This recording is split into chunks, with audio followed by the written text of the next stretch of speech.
এইদিকে আমি ঠাকুরের কাছে হাত পেতে দাঁড়িয়ে আছি, ঠাকুরের হাত থেকে ওই ফুলটা নেবার জন্য। তো চলো দেখি ঠাকুর আমাকে ঠাকুরের হাত থেকে ওই ফুলটা দিচ্ছে কিনা। এখন বানাচ্ছি পায়েস। এটা কিন্তু কোনো রান্নার রেসিপি নয়।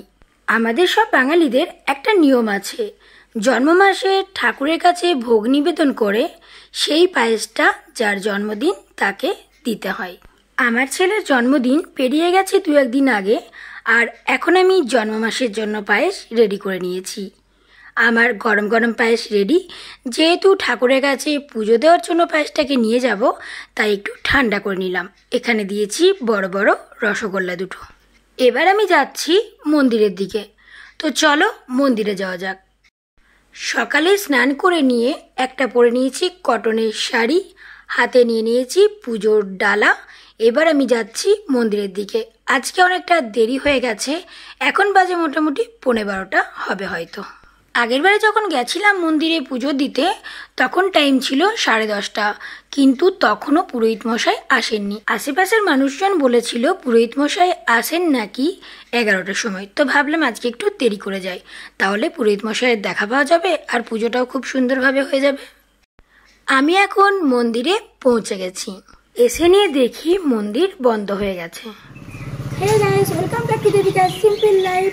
আজকে আমার ছেলের জন্মদিন উপলক্ষে আমি চলে এসেছি মন্দিরে ঠাকুরের কাছে পুজো দিতে। আর আমি এখন দাঁড়িয়ে আছি রামবাগানে বরতলা কালী মন্দিরে। আর এখন পুরোহিত মশাই চলে গেছে, তার জন্য ঝুলছে একটা তালা। এখন টাইম হচ্ছে 12টা, বেলা 12টা। এখানে একটা বাড়ির থেকে চাবিটা আমি নিয়ে নিয়েছি। চলো এবারে মন্দিরটা খোলা যাক। মন্দির তো খোলা হয়ে যাবে, কিন্তু পুরোহিত মশাইকে কোথায় পাবো আমি এখন? মন্দিরের গেট খুলে দিলাম, পর্দাটাকেও সরিয়ে দিলাম।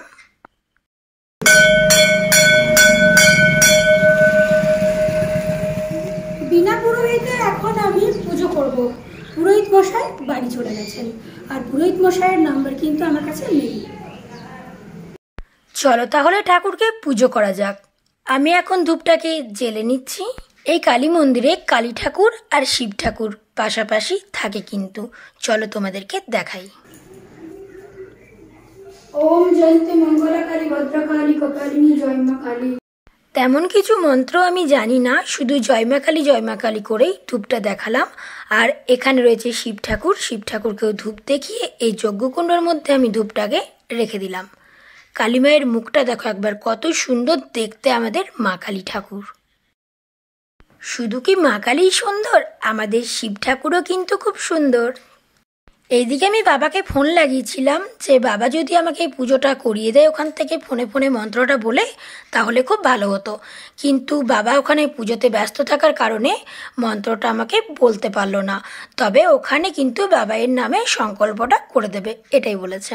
বাবাইয়ের নাম করে যেখানেই সংকল্প করে পুজো দেওয়া হোক না কেন, সব ঠাকুরই কিন্তু সমান।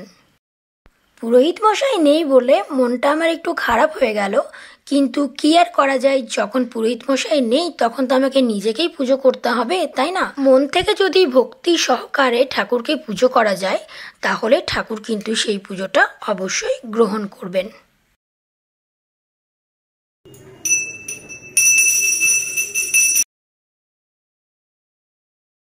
এখান থেকে একটা বেলপাতা পায়েসের মধ্যে আমি রেখে দিলাম, তাহলে পায়েসটাও পুজো করা হয়ে গেল, প্রসাদ হয়ে গেল পায়েসটা। এইদিকে আমি ঠাকুরের কাছে হাত পেতে দাঁড়িয়ে আছি, ঠাকুরের হাত থেকে ওই ফুলটা নেবার জন্য। তো চলো দেখি ঠাকুর আমাকে ঠাকুরের হাত থেকে ওই ফুলটা দিচ্ছে কিনা। চোখ বন্ধ করে আমি দাঁড়িয়ে আছি ঠাকুরের কাছে।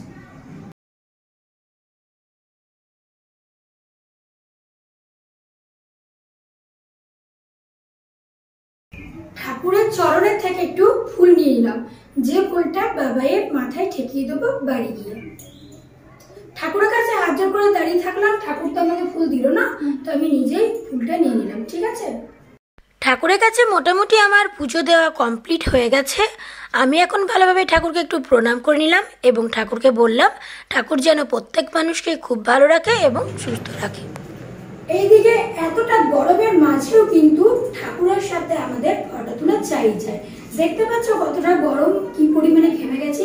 কিন্তু এই মন্দিরে অনেক সুবিধা আছে, আছে একটা ফ্যান দেখতে পাচ্ছ, দাঁড়াও ফ্যানটা চালিয়ে দেখাই।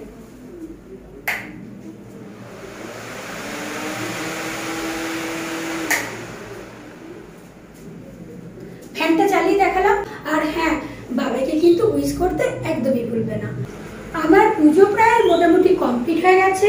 এখন যাব বাড়ি গিয়ে বাবাইকে একটু ফুল ঠেকিয়ে দেবো, তারপরে যে পায়েসটা নিয়ে এসেছিলাম সেই পায়েসটা ওকে দেবো। চলো তাহলে বাড়িতে গিয়ে দেখা হচ্ছে তোমাদের সাথে। মন্দিরের গেটটা আমি লাগিয়ে দিলাম, যাদের বাড়ি থেকে চাবিটা আনা হয়েছিল আবার চাবিটা দিতে যেতে হবে। চলো, আমাদের পুজো কমপ্লিট হয়ে গেছে। এবার বাবাইকে যে বাড়িতে ফুল ঠেকিয়ে দেবো এবং প্রসাদ দেবো। চলো বাড়িতে যাই। এখন আমি বাড়ি যাচ্ছি। অবশেষে আমি পৌঁছে গেছি বাড়ি। একটা কম্বলের আসন পেতে দিয়েছি, বাবাইকে বসিয়ে তারপর ফুল টিকিয়ে দিলাম। যে পায়েসটা পুজো করে এনেছিলাম সেই পায়েসটা আমি ওকে দিয়ে দিলাম। একটা এখানে নিয়ম আছে যে এই পায়েসটা, পুজো করা পায়েসটা কিন্তু বাড়ির অন্য কোনো সদস্য খেতে পাবে না। যতটা ইচ্ছা ও খেতে পাবে, যদি খেতে না পারে সেটা জলে দিতে হয়। তোমরা সবাই বাবাইকে আশীর্বাদ করো, ও যেন বড় হয়ে ভালো মানুষের মতো মানুষ হতে পারে। চলো, টাটা, বাই বাই।